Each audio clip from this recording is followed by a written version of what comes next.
Hello everyone, and welcome back to my channel, where everything you're about to hear and see has been done in one take. I'm your host, the One Take Man. And as you might have seen so far, I am on tiermaker.com again, with a huge selection, because, as I imagine the title of the video already gave away, I want to make a tier list of every villain that showed up in Courage the Cowardly Dog. And as you can see, there are a lot of them, and by a lot of them I mean like over 100. I think 107 here. You can pause the video to count if you'd like. And as such, I have a very intricate system of sorting them. More precisely, I have like 9 main tiers, so to speak, from S, which is obviously best, to H, which is worst. So yeah. The baseline tier only had tiers going from S to D, as Tier Maker typically does. So I've expanded it a little, and I've also added this, the secret 10th tier, not a villain, for characters who, even though are included here, I wouldn't necessarily, count as villains. And also, it looks like these villains are going to be a little bit scattershot, so it's not like you can season 1 villains, look for this timestamp, season 2 look for this timestamp, etc. So it's just gonna be a huge clustercluck. I hope you have time, because this might just become the longest video I ever make, even if I don't really explain every entry. So sit tight, sit back, and enjoy yourselves. Starting with Bigfoot, who in my opinion is not a villain. Like, there was some initial hostility between him and Courage, but that was more because, Courage didn't understand that Bigfoot wasn't out to, harm his family, so that's somewhat understandable. By the end of the episode, they actually become allies, or they befriend each other. And they don't befriend each other because they find something bigger to fight. They befriend each other just because, misunderstanding cleared. Okay, moving on. Definitely a villain, LeQuack. Also, I think he is one of the villains with the most appearances throughout the show. If I'm not mistaken, he is when it comes to pure villains, I characters who appear exclusively in a villainous position. He is, I think, second behind Cats, who is also coming up soon enough, and also he is one of the more well known among them. Ruthless, cunning, and also somewhat charismatic. Also, I have to specify my criteria are how menacing they are, how effectively are they characterized, and how charismatic are they? What do they convey? What does their presence convey? And LeQuack ranks pretty high on all of these. I'm gonna say B. I could though B or A. I think okay. I'll put him in A for now, but I might move him. I don't think I will, but just in case. The Shadow. Okay, the Shadow is definitely a dick. He doesn't really have much of a menace per se. He just scares people, but still, he absolutely delights in the in the torment that inflicts. So again, not a good guy. In my opinion, let's see where does he go? I'm gonna put him in. C. Okay. Next up, we got Cajun Fox. Cajun Fox is I think one of the most well-known villains who only showed up in one episode. Most villains only show up in one episode, but he is among the more and he is among the more well-known ones who only show up in one episode. Actually shows up in two, but we don't talk about the second one. And I have to say, I kind of really like, his style, his design. He's got a lot of swag. Like there is a sequence in his episode where he crashes a plane into a cliff and then walks right off, brushes off, and is like, "Yeah, I meant for that to happen," and then just swaggers off. Like that's that's the kind of that's the kind of slickness that I can only admire. So yeah, very much B tier. And now we have cats. Like obligatory S tier. Like every time anyone makes any kind of list about the villains of Courage the Cowardly Dog, Cats automatically ranks either right at the top or very close to the top because he is absolutely just that good and just that charismatic. And also a little bit of proof that John Dilworth, the creator, is actually kind of a hypocrite because he says that because in his mind villains always have something relatable to them in some way. They aren't just evil for the sake of it. But Cats actually comes pretty close to being just evil for the sake of it and a straight up psycho. Still, he is very much worthy of S rank. The chicken from outer space. I have to specify because looking through this through this list, where is that picture actually? Hmm. Okay, I can't find this picture, but I know that this entry refers solely to this entry refers directly to the chicken's activities, or should I say the hen's activities, because it is confirmed she is a hen in a later episode, and so yeah, and I have strong reasons to think that this is strictly about her activity in the pilot. And within the pilot, she is, she is absolutely, she is quite ruthless. Like she drops, like she drops an egg, knowing what it will do to people, and then spends the rest of the episode, battling courage for, for dominance. Like, she is tough. She is creative. She is clever. Ultimately, she is defeated, but she's defeated in like 3 minutes. So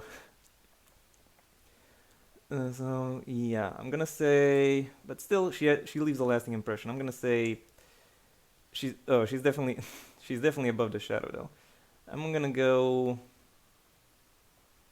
yeah, she's tougher than Move Fox. Okay, she's definitely tougher than Cajun. So high B for her as well. Okay, next up, Jojo the dolphin. I'm looking here over to my side because I got a tablet open uh, at the Courage wiki because there are lots of people I'm not exactly sure on, so I want to make sure I keep them straight. Jojo the dolphin from the wiki is a large aquatic mammal that is only seen in the season 4 episode Aqua Farmer. Okay, and pretty much this tier list uses almost the exact same photo as the wiki. Um, I I don't know. I'm gonna say E. Like Jojo doesn't really have that much of a presence there. He is just there. I'm assuming he's a he. Don't know if that's correct, but Jojo is really only there to to be an obstacle, but doesn't really interact directly too much with either Eustace or Courage. Also, I don't think I've said this before, but D is pretty much my average. So if I have nothing in particular to comment on when it comes to the villain, 20 villain, they'll go in D tier. Okay. Next up, Alien Brain Boss. I think he is the very definition of a D tier villain because he really only shows up right at the end of his episode, and he is established as the as the leader of a of a kind of smaller villain who also shows up in the episode and really does the heavy lifting all throughout.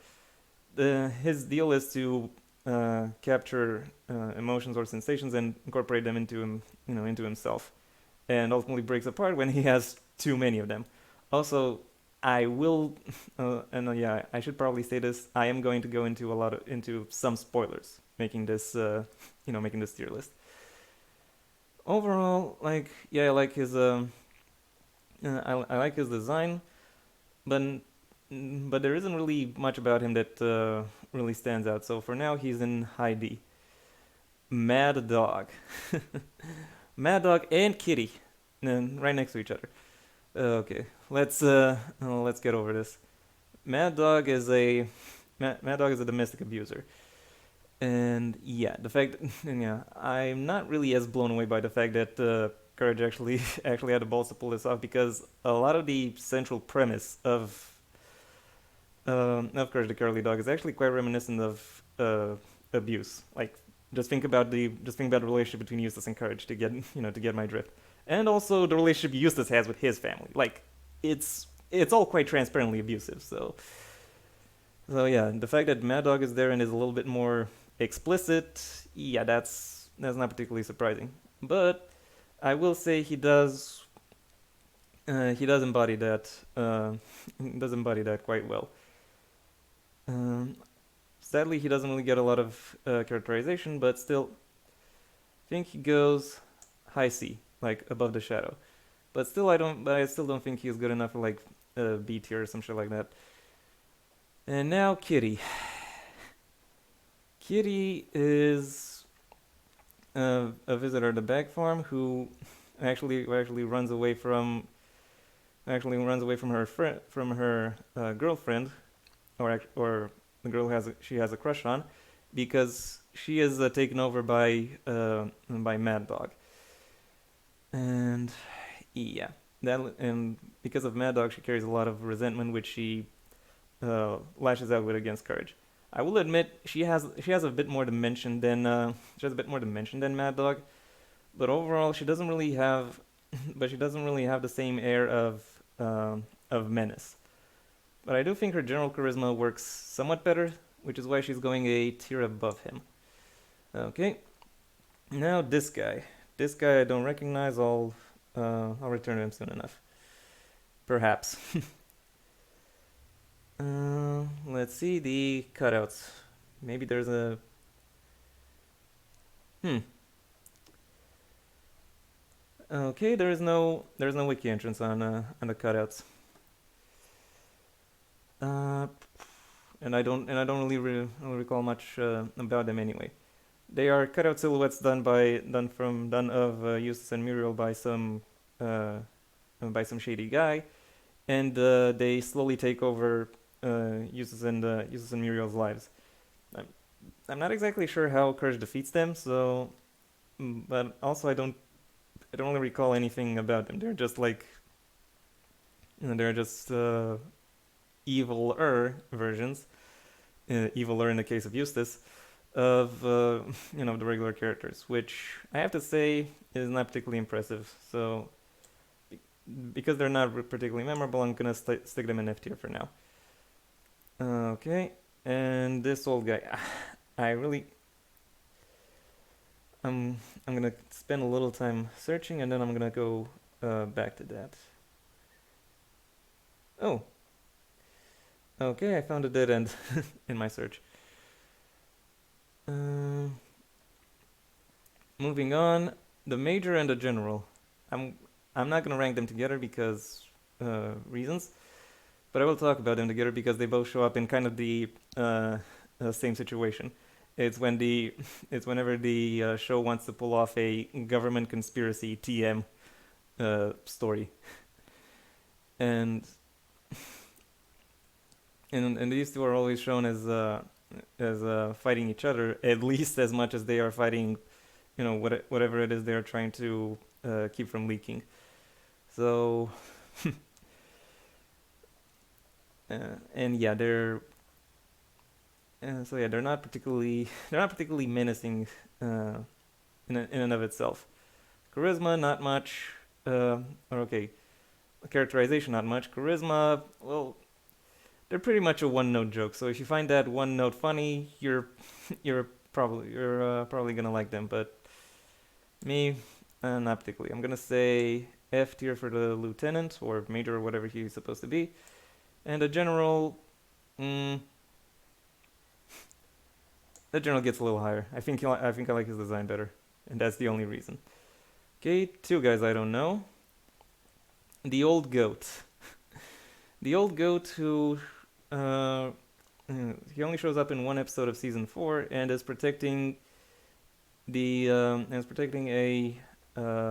a thermal spring, or a spring that has whose waters have medicinal benefits. However, it ran dry a long time ago, and because of that, he is still because of that he's trying to keep as many people as possible out because he's still very very much devoted to keeping his place. I'm gonna say I think he actually has a sympathetic backstory for the most part, and he has a somewhat interesting design. But so for now, he is in low C tier. Okay, this ugly fucker I don't recognize. The Swamp Monster. Swamp Monster is basically a D a D tier villain. All he's interested in is getting a bride or getting his bride back, and and the only reason he's in this episode is because he mistakes Muriel for his bride. So yeah, not much to say about him, and so he's in the lower side of D tier for now. And now this deer, or I, or how did the wiki describe him? Describe what's his name? Mm-hmm. I can't find it now, so I'm not gonna search for it. He is a deer who's gotten sick of hunting seasons, so he decided that he would uh, hunt one of his pursuers instead. And as it turns out, he decided to hunt Eustace, which is why he's a villain. Uh, Again, a sympathetic backstory. He has a good level of characterization, and to some extent, you definitely buy that he is uh, you know as bad as he says he is. So for that reason, I'm gonna say mid D tier. Okay, next up, this this Bayou snake. I have to say, he is a he is very much a run of the mill narcissist, but I very much like just how devoted like the like mm, he is to his gimmick, to the point where he actually builds shrines to himself of his former skins, or actually doesn't build them himself. He has minions who do that for him. So yeah, I kind of like just how just how over the top that is.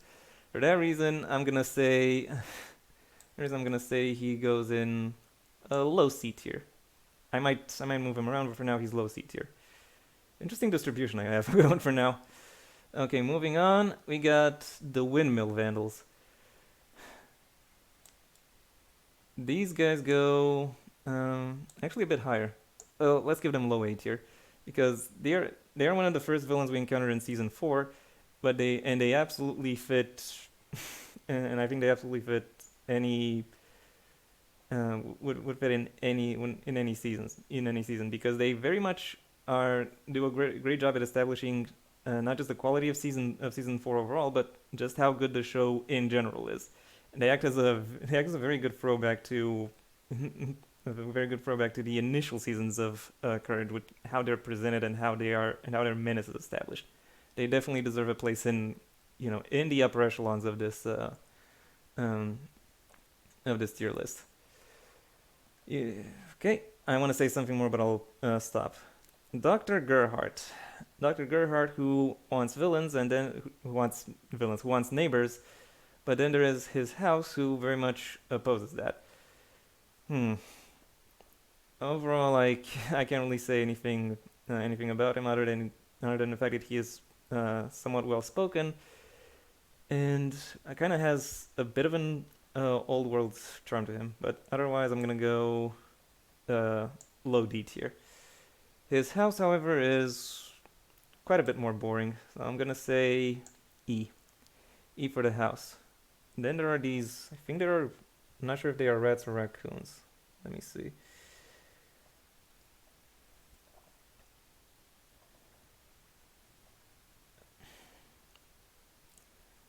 Okay. My Wikifu isn't as good as it should be. I'm tipping wildly and wrongly. Okay. What did I want to see? These guys were. Okay, I have no clue who these guys are either. Oh, and I skipped over Rumpled Kiltskin. Okay, Rumpled Kiltskin, who wants to kidnap Muriel so she can so she can make him a whole bunch of kilts. Hmm. It is somewhat. It was. Oh, it is perhaps somewhat interesting. He's somewhat. He is somewhat interesting as a. Uh, is he? Is he though? Like he doesn't really have much. I'm gonna say. Other than some charisma, I'm going to say he is. Mm, easy. He is better than the house though.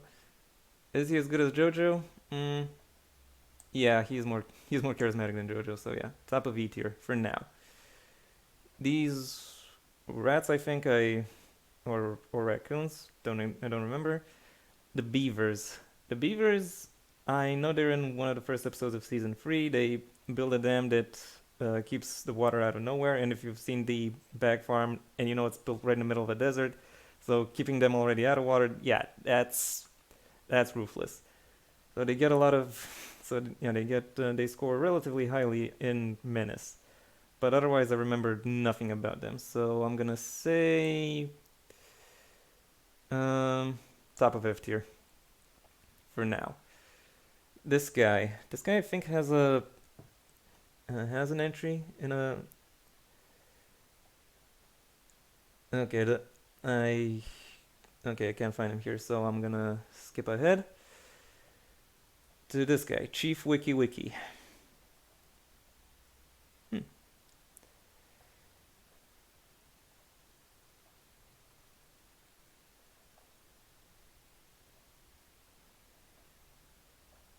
The Chief Wiki Wiki is shows up in the finale of season 3 as the leader of a tribe who lives under a volcano, and as such, obviously, wants to sacrifice wants to sacrifice our protagonist to the volcano god.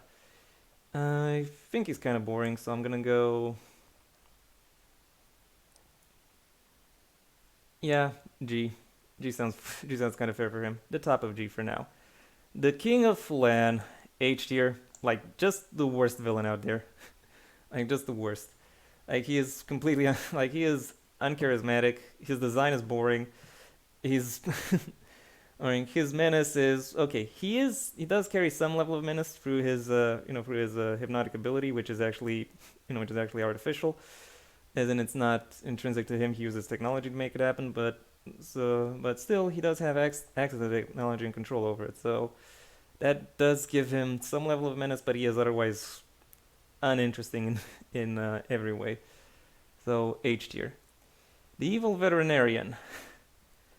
The evil veterinarian is the second to last villain of the entire show, and he actually goes quite high, given given he is not only he is the reason Courage was abandoned as a pup, and he and he has absolutely no scruples about what it is that he's doing. It's not exactly as evil as some of the other plans, but still, I think he deserves to go quite high.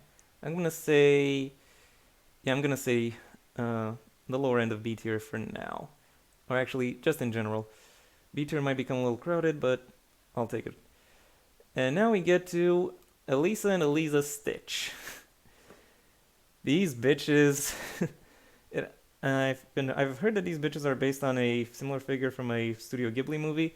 Their basic idea is that they maintain themselves immortal by and keep themselves immortal by actually weaving people into their into their ancestral quilt, which is this thing they're carrying, and thereby stealing their potential lives away. When it, yeah, I have to say is a pretty cool concept. The two of them realize that in a very interesting way, and I can absolutely say that if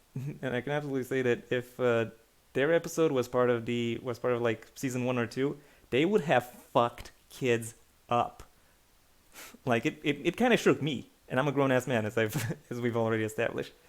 So yeah, maybe this is just maybe this is just them being a big fish in a small pond that really makes me think that.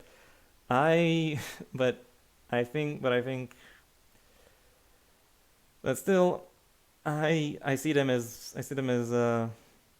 as the most underrated villains of the of this entire franchise. So for that reason, they're going right up here in the S tier with cats. They are absolutely one of the best villains in the, you know, in this show. Okay, moving up, we got the carnivorous plants. Yeah, I got nothing on them. D tier. I'm gonna say mid D tier.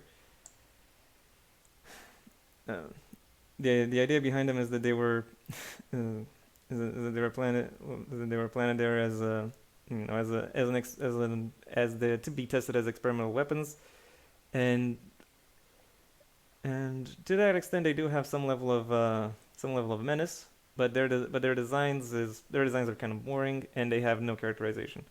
So, they do have a high level of menace, so D tier. Next up, Cats is spiders. As you'll recall, Cats has one of them right here. These are some of the others. I'm gonna go low C with them. Like they have cool designs and they do have some level of menace, and they do have some level of menace by the fact that they, you know, eat people and are fucking huge, especially for spiders. But otherwise, nothing otherwise really draws me to them. Okay, Mutant Jam. Low key, one of the most powerful villains in this entire list, or at least he is, or at least it is adept enough at incapacitating people. So yeah, it's almost no wonder that Cats calls them, or it, one of his greatest creations. So for that alone, it'll rank higher than the spiders. How much higher though? I'm gonna say about this much higher. Okay, moving on, we got the snake. G tier. He's part of one of the worst episodes of the of the entire series, and I'll stand by that. And really, all he does is just show up for a while uh, and menace some birds. He's taken out pretty easily. Nothing really impressive about him. And now we get to the mama bird, who I think can join the King of Flan here in H tier. Like, I do appreciate that there was some effort put into her, giving her like a Jewish accent. But then again, I have to wonder, why freaking Jewish? Why does she sound like a New York Jew? Like, and also her presence in the in the actual episode is minimal. She just kidnaps Muriel and then fucks off. Like, yeah, what the hell are you even doing? Now we got the Scarecrow. The Scarecrow wants to be all menacing and scary, but has no idea how to be all menacing and scary. I imagine it was somewhat cathartic for Dilworth to have this character. To me, I get his drift, but unfortunately the fact that he doesn't really have much of a menace factor to him limits him quite severely. So I'm gonna say mid D tier for now. Next up, we've got Mona Lisa and the Thinker, who, yes, were villains in Courage the Cowardly Dog. That's how crazy this show can be. I do appreciate that Mona Lisa is kind of a pick me girl, someone who's down for anything as long as it gets her it gets her dick. And then the Thinker is like the last guy who would really actually be interested in a pygmy girl, because he's always like thinking about stuff, overthinking stuff, like what's the best thing he can do. He's constantly anxious in that sense. But other than their contrast, they don't really have much to offer. So I'm gonna go. Are they more interesting than the snake? No, they're not. They deserve here. Lower end of G tier. Then there's this thing I don't recognize, this thing I don't recognize. Like, damn. Like have like it's like it's been a few months since I watched the series, but somehow I've already forgotten these many people. I guess they're not particularly interesting, and I don't know if I'm not even halfway through. Oh well. I did say this will take a while, so moving on to the next one I definitely recognize, the evil librarian. Uh I don't know. E tier? No, actually I'm gonna go lower D tier. She actually does present some level of menace, but more as an obstruction than really a villain in and of herself. So that's what she gets. And now we get the bullfrogs. Only their king is shown up here, but yeah, in general, uh, but yeah, I think I can use the king to represent all of them. The bullfrogs who wander around the desert and decide that the bag farm is the best place where they where they should plant themselves.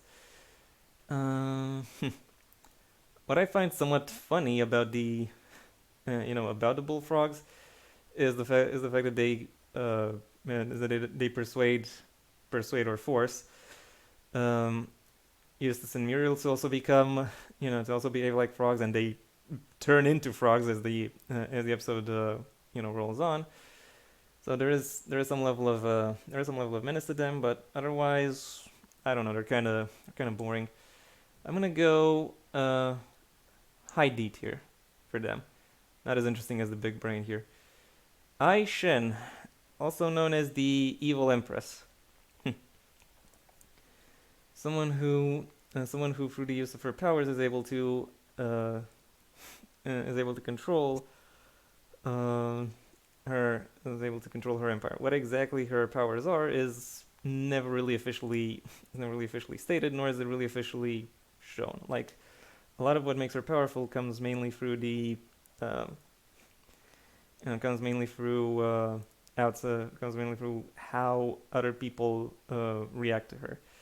So while I have no doubt she could be interesting, not much is really done with her in the one appearance she has. So I'm gonna say low E tier. I might move her down. Then there's this guy who I don't remember. Now we get to Conway the Contaminationist, because somehow every Cartoon Network show had to have at least one episode about filth. Courage the Cowardly Dog waited until season 3 to do its episode, and when it did, it actually delivered a pretty interesting take on this idea. And full credit to Conway, I think his design matches the idea of the episode the best. Like, look at him. He absolutely looks filthy. And I say that in the best way possible because he definitely fits that. And his enthusiasm for making everything else as filthy as possible uh, is quite telling and quite fitting. He also scores quite high on the level of menace he carries, given how sick he makes Eustace and Muriel. But otherwise, he doesn't really get a lot of characterization. So but still, he is quite effective. So I'm gonna say he is, yeah, high C tier. C tier is becoming quite crowded now that I'm now noticing. Anyway, moving on, the Valkyries, uh, lower F. Like, how ironic is it that Ride of the Valkyries is used twice throughout the entire run of Courage the Cowardly Dog, and the episode that has actual Valkyries in it is the one where it's used poorly. I I I get where they're trying to go, and I think it is somewhat funny, but it's not really. But otherwise, it's quite unimpressive. So for that reason, they go here in the lower end. Okay, next up we got the computer virus. Um, I'm gonna go. Uh, I'm gonna go lower D. Like, he's only a menace because of what he does to the computer, and and and while that does mean something, I don't really think it actually adds much. other than a somewhat interesting concept, and the fact that the virus himself actually has a sickness and has to be taken out. Well, yeah, that is a little bit more interesting. Next up, we've got the Sandman. Sandman is just is I have to say I think he's the most charismatic of the lesser known villains. Like his design is very is a very wacky. The way he talks is like very fancy. And I have to say you absolutely totally believe that he is as that he is as uh, as crazy and interesting as as he looks. Otherwise, when it comes to his menace, I don't know. Stealing Muriel's sleep. That's not perhaps the most flashy way you can menace someone, but it is the one that has the most carryover.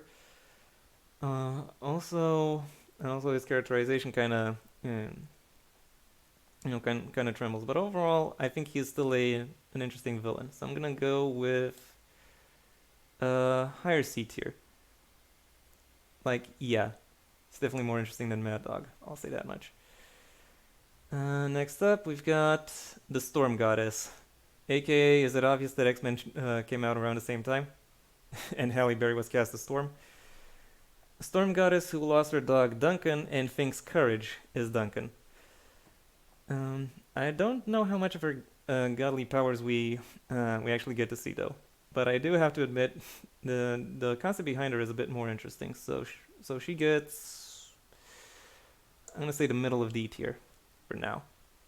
Velvet Vic.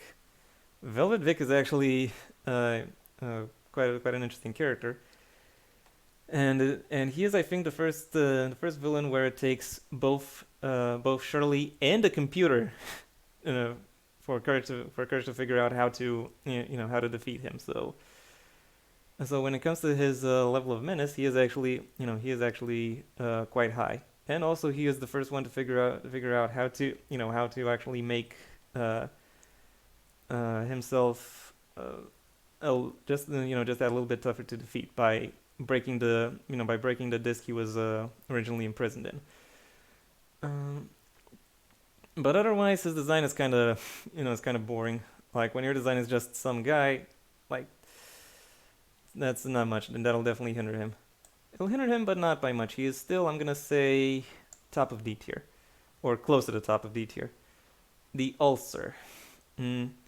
The Ulcer is a guy who was, who was just sick of all the shallowness and vainglory of the Hollywood equivalent of Courage's World, aka Hollywood,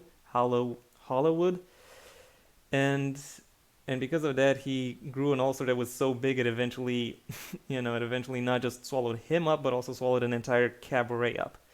And he decided that he would offer prizes to anyone who could, who could impress him. But because he's a jaded asshole, there really is nothing that impresses him. One of a, one of several, showbiz is bad. Well, a villain from one of the several showbiz is bad episodes. And I think, and really, while I like the idea behind his episode, him as a villain, he's kind of too undercooked. I'm gonna go.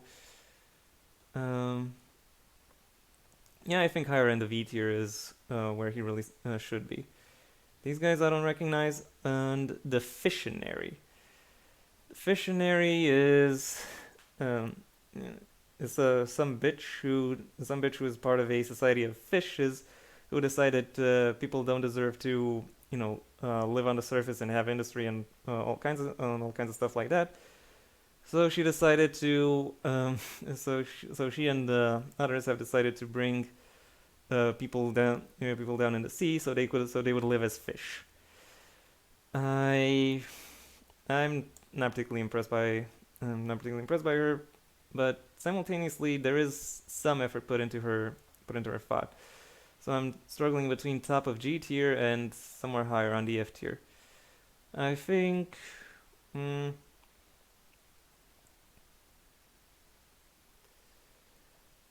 Yeah, right next to the beaver. Ironically, these people, ironically, these guys wanted to steal water. These guys wanted to grant water in a sense. Mecha Courage, Mecha Courage, which was a robot built by D Long in order to be better than Courage in every way. And you could argue, you could argue Mecha Courage fulfills that right up until he self-destructs. Otherwise there's no characterization, but nor would you really expect that from a. I'm not sure you should expect that from a what is basically a voice-operated machine. And also his design, and the design of a whole of everything he, he consists of. Um, yeah, okay, that is somewhat more interesting, but somewhat doesn't really doesn't really cut it. I'm gonna put him mid D tier. Next up, we've got Muriel's Match, i.e., a character who is part of a Bonnie and Clyde kind of villainous duo, and uh, they decide to take over the Bag Estate so they can use it as their base of crime. Uh, I think Muriel herself actually defeats actually defeats her. And but otherwise, again, her design is just she's just some bitch. I'm gonna say, I'm gonna say she deserves uh, high E tier. Okay, the sand whale, a whale who is pissed because Eustace's dad stole his accordion, and now he wants to get revenge on and wants to get revenge on Eustace and whoever stands in the way of him getting his revenge. He doesn't really get a lot of characterization, but I do think his other aspects about him make him at least somewhat more interesting. I think he goes lower end of D tier. I think yeah, right below the right below the computer virus, because at least the computer virus has an interesting design. The sand whale is just a whale. The Spirit of Harvest Moon. Yeah, the gothic horror villain of this entire series, and to my money at least, he is he is above the Stitch sisters, and definitely deserves to go S tier. Like for like he is established as being quite powerful, and he has some. And I like I like what is done with his with his character, and with how ruthless he is established as being. For that reason, for that reason, he very much deserves to be among the top contenders for for this position. Also of note, he is a live action face. Not exactly sure who's live action face, but he is there. And this, I think, this should really give you a little note on how Courage the Cowardly Dog operates when it's the cowardly, not the curly, the cowardly dog operates when it does its designs, trying to make them seem otherworldly or alien, in order to kind of establish that they do not really belong in this world, and making them that much more, that much scarier. That is a trick that gets used sparingly, thankfully, but whenever it does get used, it is quite effective. Okay, moving on. The McPherson Phantom. Okay, the fact that this thing steals King Ramses' theme, yeah, not appreciated. And and otherwise, the menace it does pose is kind of just a prelude to what the Spirit of the Harvest Moon would do, only much better. So for that reason, I'm gonna say uh, lower end of F tier. Okay, moving up, we've got Rat, the helper of Dr. Zalost. And as such, Rat will definitely not get as highly ranked as Dr. Zalost, because really, I don't know anything about what motivates Rat to help Doctor Zalost, other than and and otherwise he isn't particularly impressive either. You know, I mean he's defeated by freaking Candy. I'm gonna say lower in the V tier. He is still more interesting than JoJo. I'll say that much. Next up, we've got the Whip, aka Eustace as an outlaw. Now I now I've been pretty critical on designs that are just some guy, but the Whip actually has a little bit more going for him design wise, and from a character standpoint, like he is just like he is basically just Eustace, but with all the restraints turned off. And Eustace by himself is kind of a Eustace by himself is kind of a dick. Unfortunately, there isn't really done with him character-wise, so for that reason, he doesn't really carry a lot of menace, but he doesn't really carry a lot of menace. Nor does he nor does nor does a lot of characterization done with him. But just for the boldness of using Eustace as a straight up villain, I think this guy deserves the higher end of D tier. I'm gonna say that much. The Alien Brain Visitor.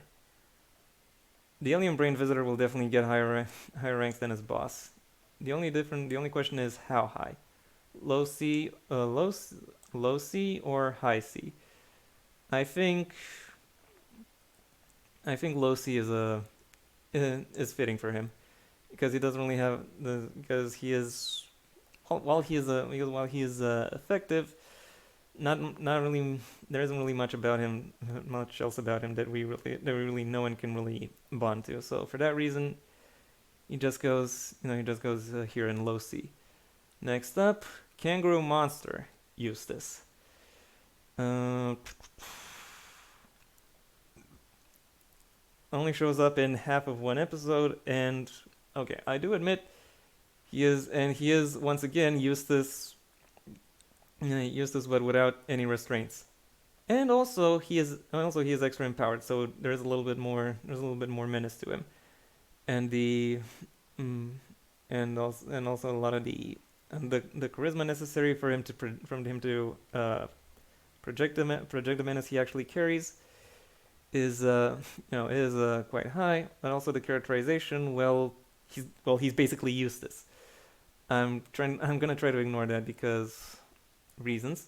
I'm kind of surprised Eustace himself isn't a character in this tier, because Eustace by himself is actually a quite effective villain, and would be ranked quite highly. I'm gonna say I would say around B tier actually. But as it is just this guy, I'm gonna say. I'm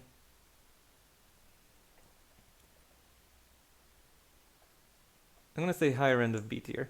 He's still not as menacing as the chicken from outer space, but still quite a threat.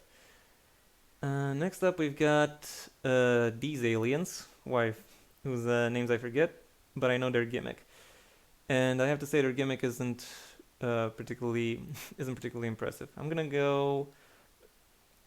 Mm, how highly would I rank them? I kind of want to go. I kind of want to give them top of G tier, but I think they rank a bit. I think they're by menace level alone, they are a little bit higher. And I say menace level alone because they're not. There isn't really much else that they bring. So, well, actually, there is because they are the last ditch effort of their civilization, for to find a cure for the disease, for the disease that ravaged them. But otherwise, they are kind of flat. They are kind of uncharismatic. So I'm gonna say, yeah, screw it. I'm gonna put him around here.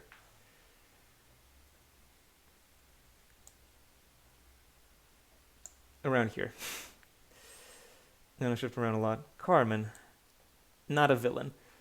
She is only the monster because some paranoid freak who wants to hunt her thinks she's a monster. But within the actual episode, we don't really see her do a lot of villainous stuff. Like seriously, Bigfoot is more of a villain in his episode than she is in hers. And now we get to the actual, and now I get to the her actual to the freak himself, her hunter. I think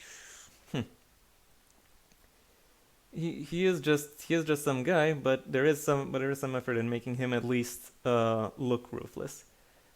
And and the fact and the kind of Captain Ahab thing he's got going with her is is I will say not something that I've seen often in you know children's media. So I'm gonna say so for that reason I'm gonna say he is about he's about middle of D tier. Bit more menacing than plants, but not as interesting as this deer. Okay, moving up, we've got the monks. The monks are kind of very unimpressive, I have to say. Um, like all they do is catch someone who has already been through hell, and then summon an even bigger monster right here. I think. So where should I put them? I'm gonna put them. Yeah, lower F tier. As for their monster, well, he's got a cool design and he's established as having a and he is established as having a somewhat higher menace level.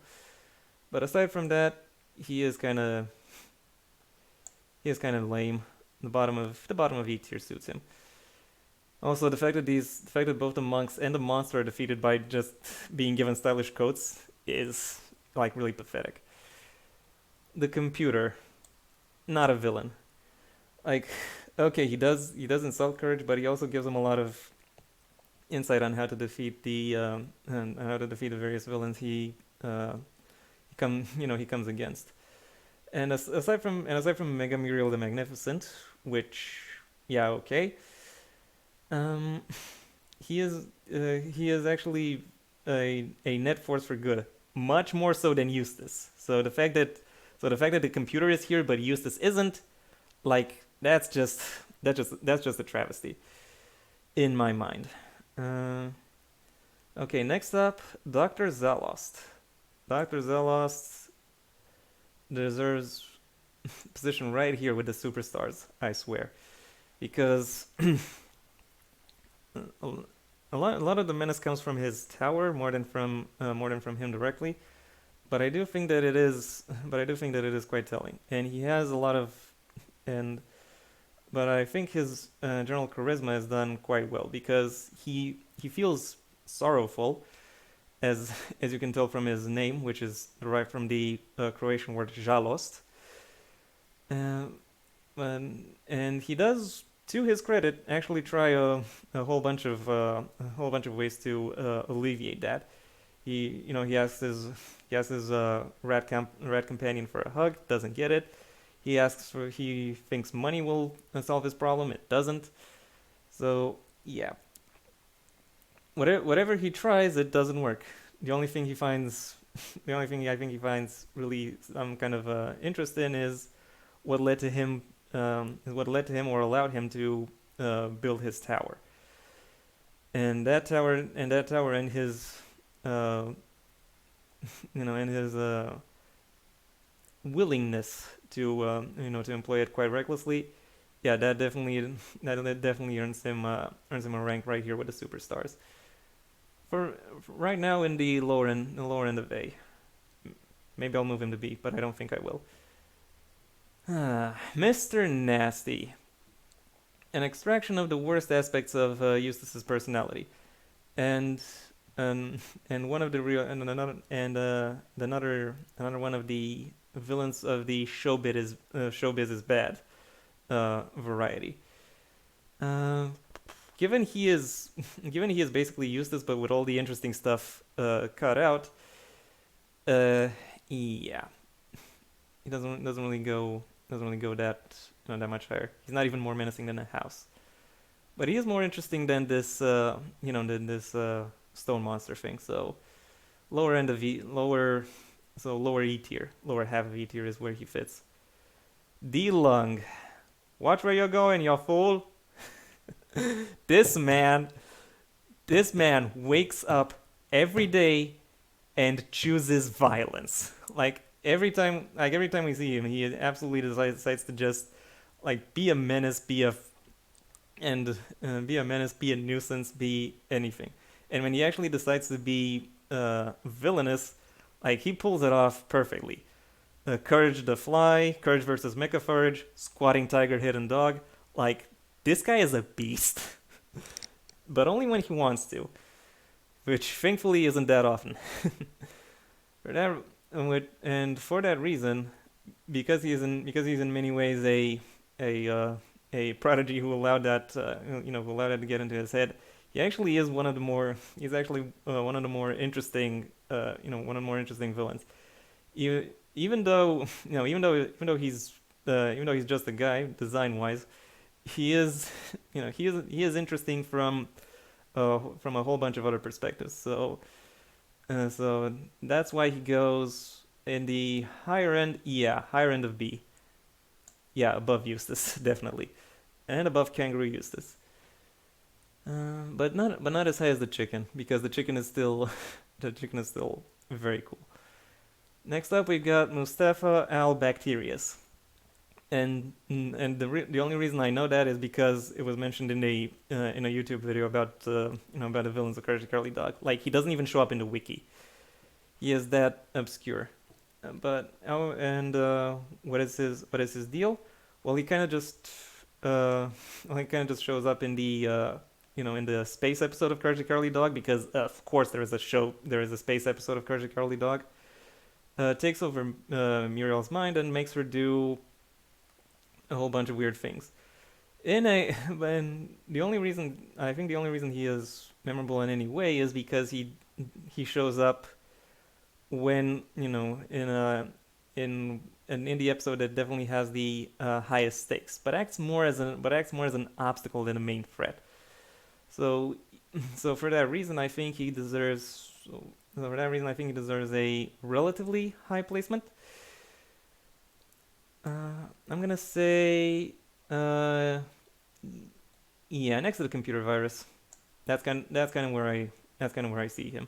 Like seriously, if it didn't show up in the episode where where the sun was about to go out, then maybe he would rank quite a bit lower. But as such, the only reason his menace is really as high as it is because he is in that episode. Moving on, Doc Gerbil. Doc Gerbil is actually an example of the attributes I've talked about by which I rank the villains actually clashing against each other, because he kind of has a boring design. He's just a gerbil, and he is not particularly charismatic in and of himself. Like he doesn't really project the level of menace that the show or the episode is really trying to establish him as having. Like when you get into his lair, it's full of whole bunch of creatures singing "It's Doc Gerbil's world," and this kind of establishes that all of the experimentation that's been done on them by a Doc Gerbil has broken them into into thinking he is some kind of god or whatever, and then and then all the narrative weight given to the final tussle between between Gerbil and Courage. This is somehow the final act of an epic tragedy, when it really isn't. These aspects of his character do not fit, and ultimately make him that much worse. And yes, I know, these kinds of bad guys exist, but they are not interesting. They do not make for good television. Still, I have to admit, he doesn't really deserve that bad a position. I'm gonna say, yeah, I think this works well for him. This placement, higher end of E tier. The son of the chicken from outer space. They are more or less based on based on the Three Stooges. And I have to say, basing any kind of character on the Three Stooges might have worked for uh, you know cartoon shows or kids shows from the 50s to the 70s, but from the 80s onwards, well, those kids are less likely to have grown up with Larry, Curly, and Moe. So you're not really, so yeah, you're not really reaching your target audience here, so to speak. And even with adults, like even adults who were born and at any time after any time after 1980, you're not gonna get uh, the you're not gonna get the level of appeal that you really think you would have. And also they are established as being kind of mm, pathetic, but they are endearing. I'll say that much, and that alone saves them from from the lower half of this list. I'm gonna say they go in the lower end of D tier. Okay, moving on. We've got Special Agents 1, 2, and 3, but only 1 and 3 show up in this picture. They are part of the government conspiracy TM episodes, and I have to say they are effective, but they are also overly campy in a way that is fun. I might be considering them as I might be considering them for higher ranks. The actual menace they pose is the actual menace they pose is well, they are good at their jobs. I'll say that much. But the actual characterization they receive, not particularly interesting. Overall, I'm gonna say uh, middle of D tier. D tier, which is looking really crowded right now. Anyway, moving on. We've got the Mayan mummy. If I have to comment on something with John Dilworth, it's the fact that he spent a lot of there's actually a lot of effort in like look here at King Ramses. Like he isn't a typical Egyptian mummy, but looking at his design, you can still tell that that is more or less the inspiration. But with but with the Mayan mummy, like he was just okay, make him a mummy. He didn't even look into what it means, into what Mayan or generally Native American mummification, or should I say Mesoamerican mummification looked like. He just made him like generic mummy from like some from like bad 50s horror. And don't get me wrong, a lot of courage is based on making bad 50s horror look good, but this does not look good. So yeah, he does however get some level of charisma or relatability by the fact that he has been wrongly convicted towards becoming towards being mummified, even though mummification was not actually a conviction, but you know we're moving past that. And however, the actual menace he poses not particularly high. I'm gonna go, yeah, lower half of E tier for this one. And now we've got King Kong, and I only know this is supposed to be King Kong because of the wiki, whose job is basically to, basically as far as I can tell, set up a society by which he set up the Banana Society in such a way that he is able to eat them with impunity under the guise of under the guise of a religious ritual. Whether or not he actually did this, or whether or not the other bananas are keeping him as a way to uh, you know get bananas they don't like out of society is somewhat unclear. But I have to say I am not particularly impressed. I think I'm gonna go, yeah, look, still higher on the G tier, but not too much. Also, let's see. I kind of want to move the McPherson Phantom down. Yeah, I am. Okay. Now we've got the banana dealer. The banana dealer who, uh, banana dealer who's just kind of a shady black market guy who is able to, who does a whole bunch of stuff with, does a whole bunch of buying and selling like off the radar, and and then decides to, and then tries to get rid of the evidence by directly trying to make Courage vanish. But otherwise, I don't know. Doesn't really have that much of a menace to him. Nor does his, and really his fast talking way doesn't really. I don't know. The appeal of that kind of character has kind of worn off. Uh, I'm gonna go. He is still higher than G tier. I'll say that much. I think, yeah, lower E tier is fine for him. D and D are fucking huge right now. Wow. Anyway, moving on, we've got Basil. Basil, the DID burglar, who one moment wants to harm, wants to harm the people he's trying to steal from. The other moment thinks they're his family. Muriel of all people is actually able to use that to set him on the straight and narrow and make him stop committing crimes. Uh, However, for the rest of the episode, he is actually he's actually someone to consider. So he does score quite high on the menace level. As for the other aspects, I think his his general aura does actually suit him, and for that reason, he goes yeah, higher end of C tier. Still not as menacing as Mad Dog, but more but more so than the Shadow. I'll say the Shadow is a bit more charismatic, but Basil is more of a total package. Moving on, we've got Shirley. This might be the most controversial decision I make. Not a villain.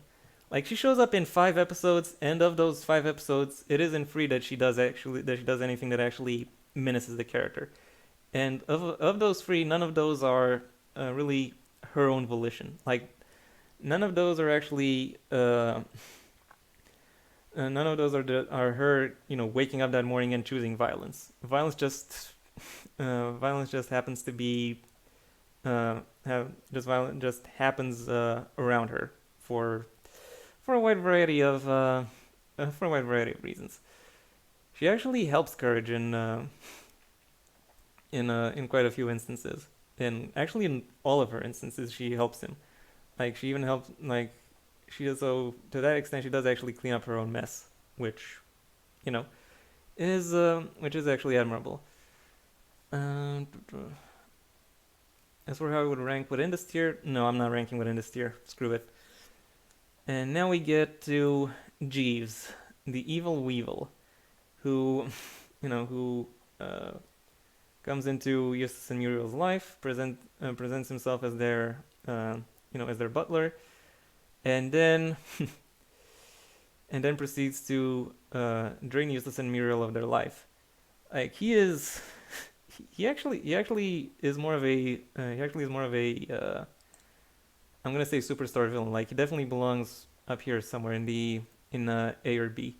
I'm gonna say lower end of B for now, because like the contrast between his politeness and the things he actually is actually interested in, like, decay, causing it and feeding off of it, is actually is actually quite interesting. And also how he presents himself. That definitely makes him more more interesting as a villain. As for so yeah, as for where exactly on B he places, I'm gonna say between Cajun Fox and Evil Veterinarian. Cajun Fox is more charismatic, but Cajun Fox is more charismatic, and Evil Veterinarian is somewhat uh, is somewhat less effective, I'll say. Mondo the Magician is I'm gonna go with C because should I go with C? Yeah, I'm gonna go with C. I'm gonna go quite high on C as well because he actually almost wins in his episode.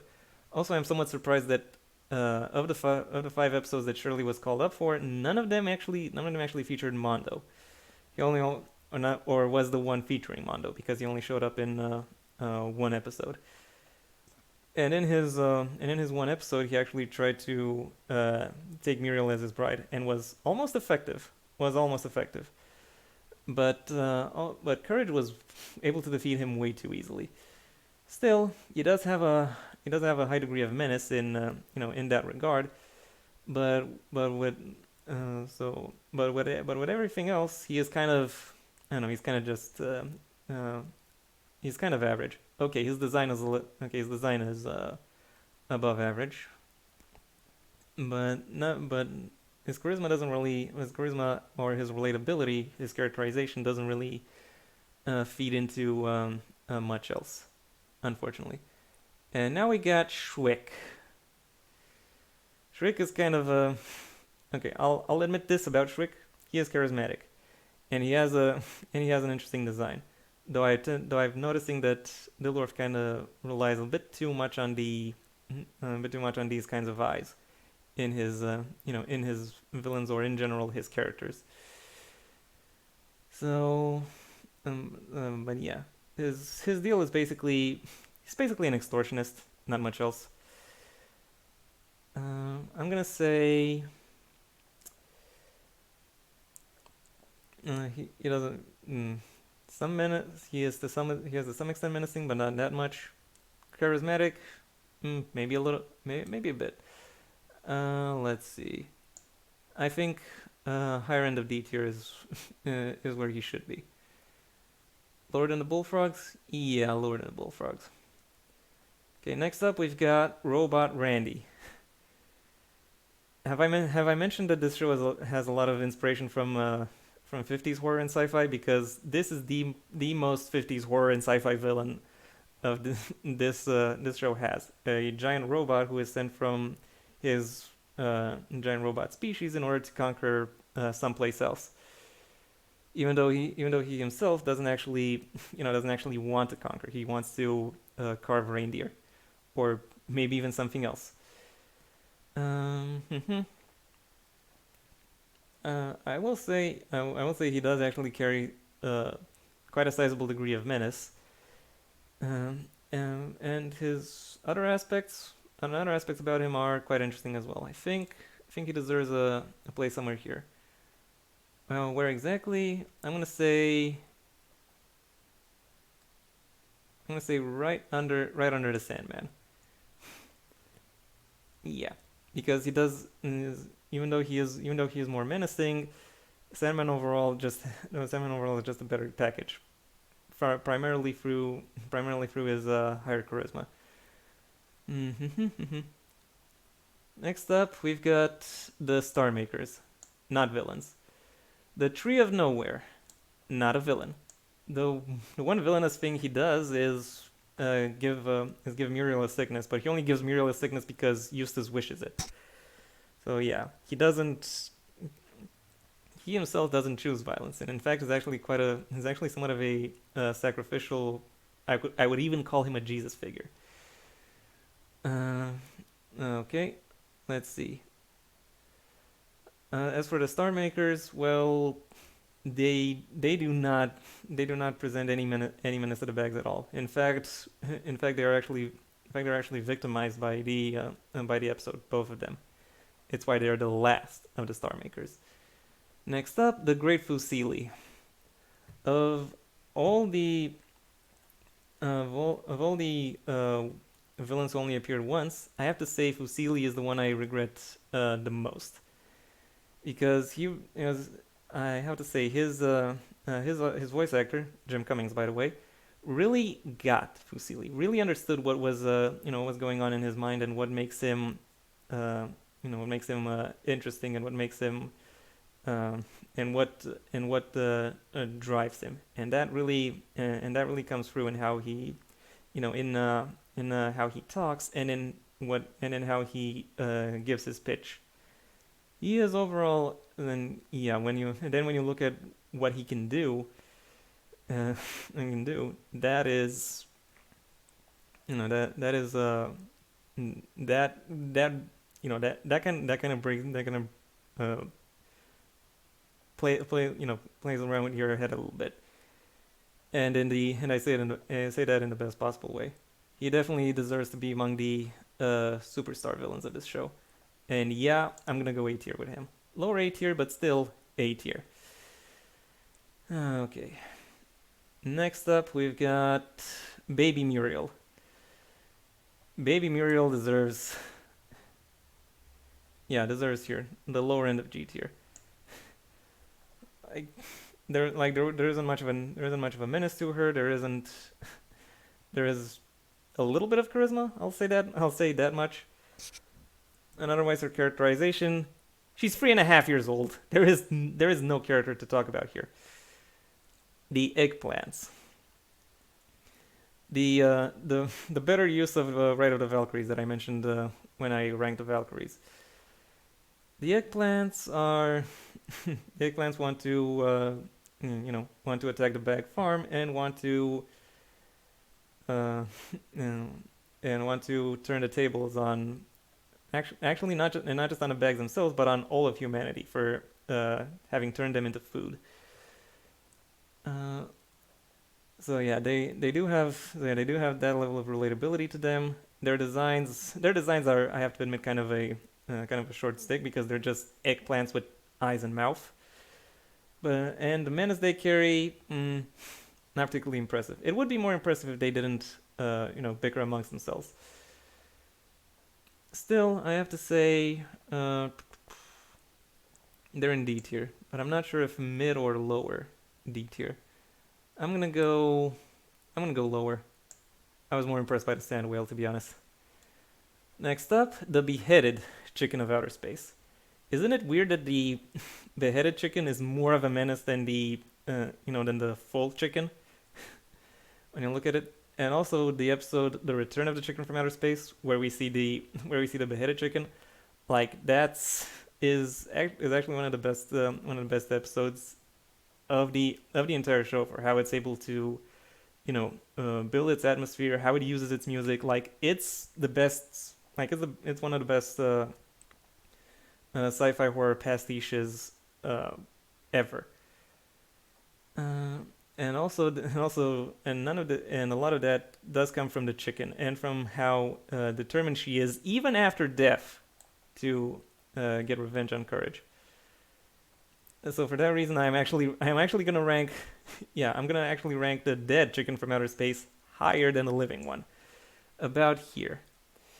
I think she's gonna be in the higher end of A tier by the end of this list. John Bond, not a villain. Like yeah, I know. Like yeah, I know that the episode kind of plays around with this ambiguity of does he actually cook his guests, or is that just like impression. Overall, I don't think he was actually that. I don't think he was actually that scary, like at all. Sorry. The precious, adorable, lovable little duckling. Gods, what a cunt, as one would say in Game of Thrones. In Game of Thrones, this fucker was somehow fiercely devoted to Eustace and utterly hated Muriel, and in that sense, he was a great foil to Courage, and the lengths he goes to actually harm Muriel are somewhat interesting. Does have, and one has to wonder where the hell does he get all that? But then again, this is a cartoon, so no one's questioning it. Menace is quite high, but when it comes to as actual relatability or charisma, I am not particularly impressed. Okay, somewhat impressed, but still, I don't think he is as good uh, as he is as good as I don't think his execution or his idea is really that good. I'm gonna go. Yeah, I think High E is the best place for him. The Snowman. A snowman who mimics John Connery and is the last of his kind, given everyone else melted away. That made him sympathetic, and it made his debut episode, The Snowman Cometh, one of the more interesting ones of the first season, at least from a conceptual standpoint. Unfortunately, his second one is the worst episode of the entire series, and you can quote me on that, because it absolutely destroyed everything that made him relatable and interesting and really menacing. And which is for that reason that I'm basically ignoring it for the sake of this, rating. And I'm gonna say, how high should I put him? I definitely know he deserves a place here in the top half. I'm gonna say, yeah, I think the higher end of C tier fits him quite well. Okay, next up we've got Benton Tarantella. He is he there this I can't talk anymore.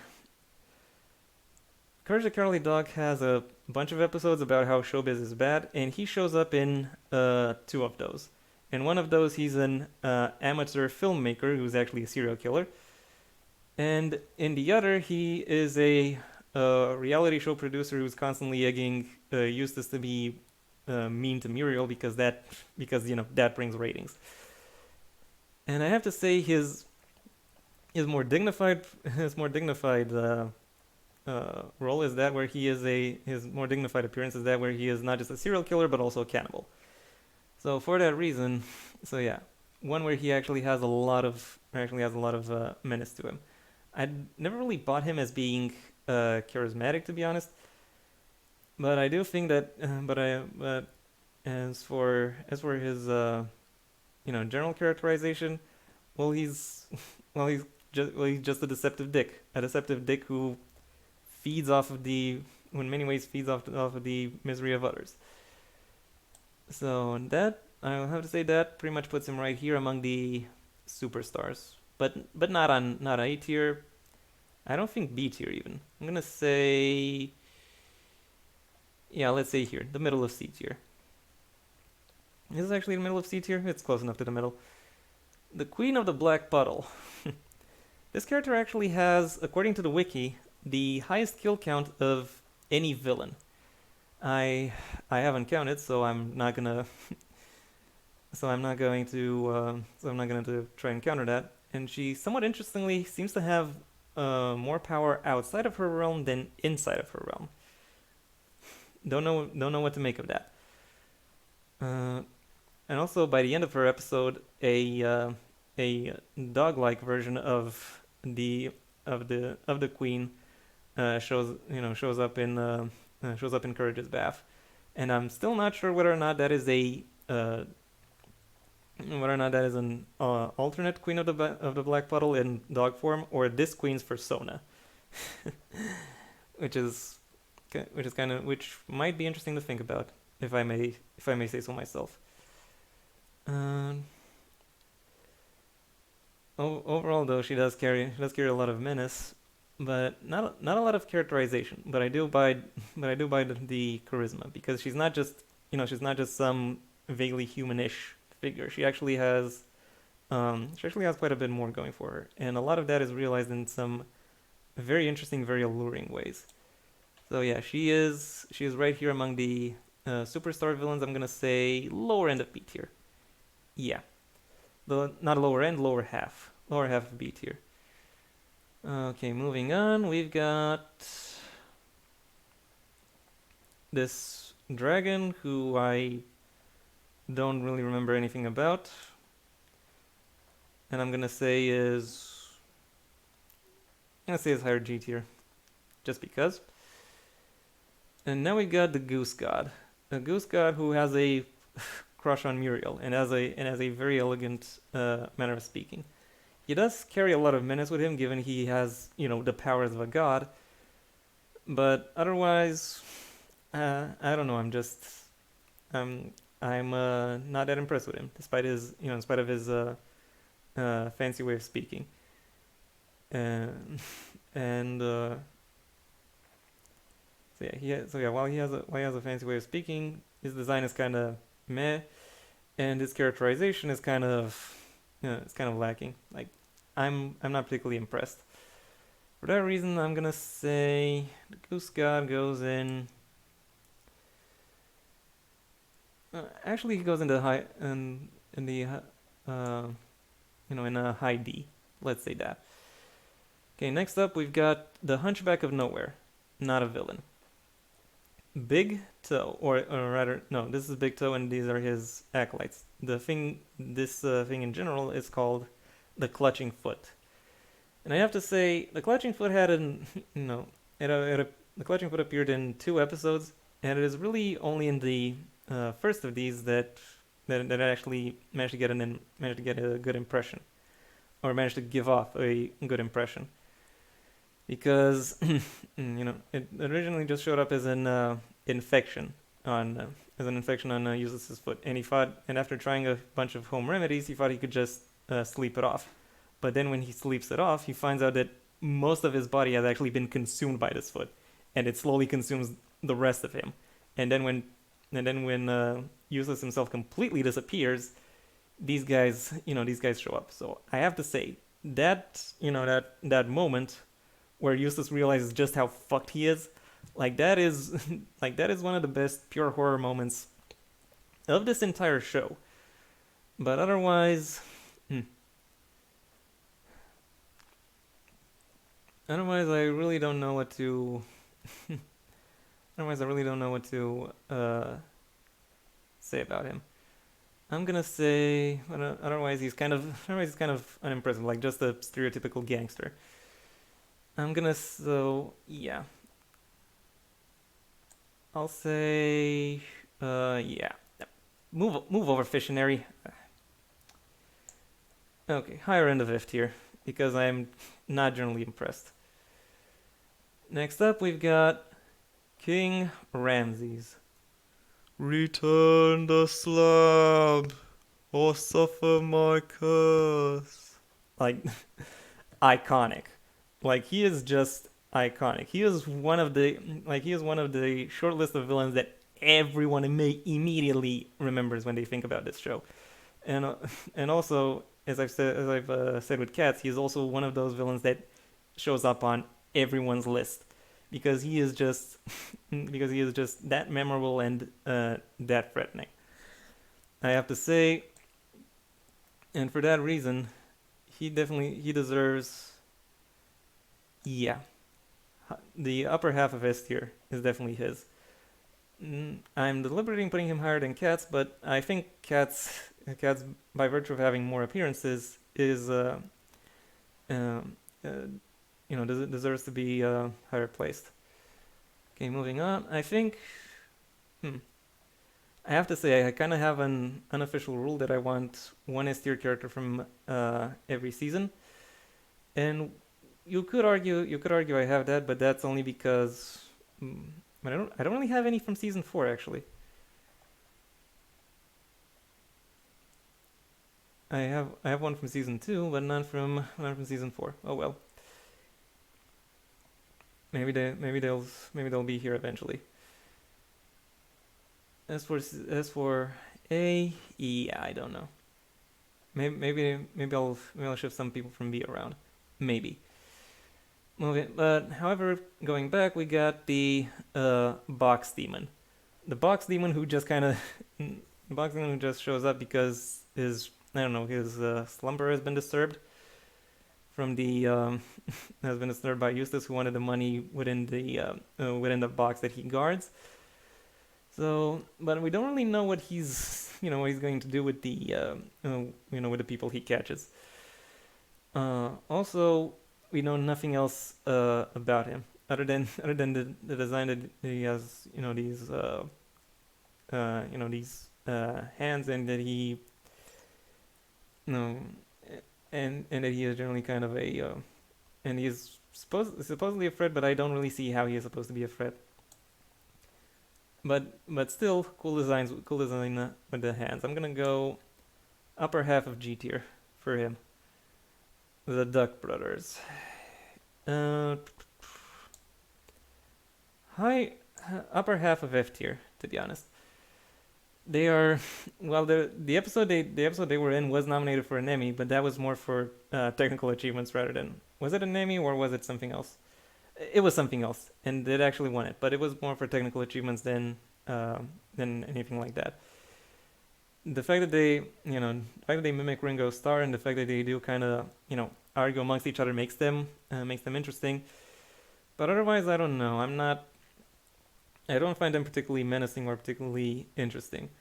Like they could have just. Also, when you consider what it is they're trying to do and how much more effective they could be, just with the technological means they are already established as having available. Like, why are they even bothering? Like seriously, why are they even bothering? Anyway, moving on, we've got the Weremole. The Weremole, I will say, has probably among the best themes of all the Courage the Cowardly Dog villains. But otherwise, I don't think he is, uh, he is particularly that impressive. I'm gonna go higher end of E tier, or upper half, should I say upper third of E tier, because because while he is established as somewhat of a menace, there really isn't there really isn't much to him. He's just he's just an animal looking for food. Mm. There is a beauty and simplicity when it comes to that concept, but it's not really interesting. It's not really engaging. Okay, next up, Ma Bag. Okay, Ma Bag is a villain, but Eustace isn't. Anyway, what would be a fair place to put her in? I'm gonna say, yeah, here, right between D Lung and the chicken from outer space. Because while she lives in a trailer, she actually has a lot of things. She actually is very wealthy, and she uses a lot of that wealth for various nefarious purposes, and she actually ends up fighting Courage a lot. But she does also ally with him quite a bit, and it's kind of weird that they have a a doting grandmother spoiled nephew relationship. No, not nephew, grandchild. That's I have to say that's kind of funny to consider, and it does add a lot to her and does add a lot to her characterization and her charisma. As for her menace, well, a lot of it doesn't come directly from her, but still, it is enabled by her. So yeah, she definitely deserves to be up here with the superstars. Next up, we've got Fred. Uh, hmm. Ricky Fred, the barber, who is kind of low key hinted to be either a child predator or rapist, something like that. Uh, within the actual episode itself, because just look at how he changes his targets. First of all a little animal, then then his girlfriend, and then just some guy. And then he goes into Courage. And remember the last piece of his fur that he doesn't shave away, that he wants Courage to come to him, so so freaking shave it. Yeah, that's actually a little bit messed up to consider that. So yeah, the fact that that episode was allowed to air that early, that's very impressive. And I have to say, uh, Fred doesn't really have a lot of menace to him, but in the other categories, he is almost off the charts. So for that reason, yeah, he is an A tier villain. Not high on the A tier, but still A tier. The demon in the mattress. do I need to add anything else? Like this, I how many other kids shows can have the balls to do an Exorcist parody? First of all, second of all, uh, I do admit there isn't really a lot of menace to the demon. Like the only damage it can do is by possessing various people, and while there is some level of damage that it can do based on that, uh, it's not really, it's not really that much. Also, however, when it comes to the other attributes, yeah, he's quite a bit more, he's quite a bit more interesting, and that is why he ranks somewhat higher at least. And now we get this monster who is actually summoned by Shirley in order to get Muriel to talk again.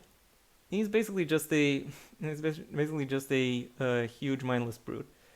Menace is Menace is definitely off the charts, but everything else is kind of eh. I'm gonna go higher end of D tier. So yeah, the evil Empress gets outshined by something that only shows up for like half an episode and doesn't even drive the conflict of the episode.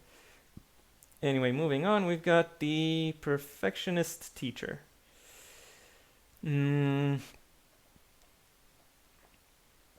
she's really only a menace to she's really only a menace to courage, which yeah, okay, it is quite sizable. But I will say this about her. She actually has more of a threatening.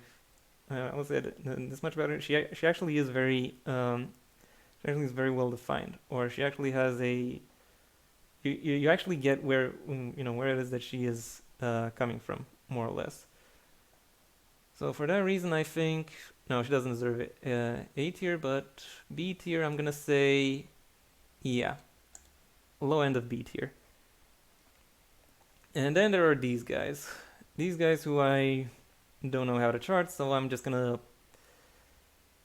leave them here. Sorry if these are I'm sorry if these are your favorite villains, but I just got nothing on them. And yeah, I'll say that's been it. These are my this is my ranking of all the Courage the Cowardly Dog villains. I wanted to put I want to put at least one villain from every season in S tier, and then one from for the overall series, thereby making it five. But really, season four didn't really have any S tier villains, regrettably, except for Katz, who was transplanted in there, who was transplanted as the more or less the ringleader of Ball of Revenge. So you can consider him that, but really I don't. I kind of considered him as the S tier for the entire series, to be honest. Still, this is still I have nothing to add. I have nothing to add to everything I said. This is how I think the Courage the Cowardly Dog villains should be ranked. You can agree, you can disagree. Whatever you do, please let me know. If you've been able to stick it out so far, let's see how long have I been filming? An hour and 40 almost. Okay, this definitely is the longest video I've ever made. Anyway, if you enjoyed it, wait just a minute. Okay, that's better. If you've enjoyed this video, then please leave a like, maybe even share it wherever you think other people will like it as well. Again, if you have something to add to any part of this video, the comment section awaits your input. And if you want to see when my next video gets released, well then please subscribe. Ideally, also ring the bell or do whatever else YouTube will ask of you in order to keep you notified. I also have a main channel where I talk about more bookish slash literature topics. The link to that will be in the description down below, right past my social media, which I also suggest you check out should you feel so inclined.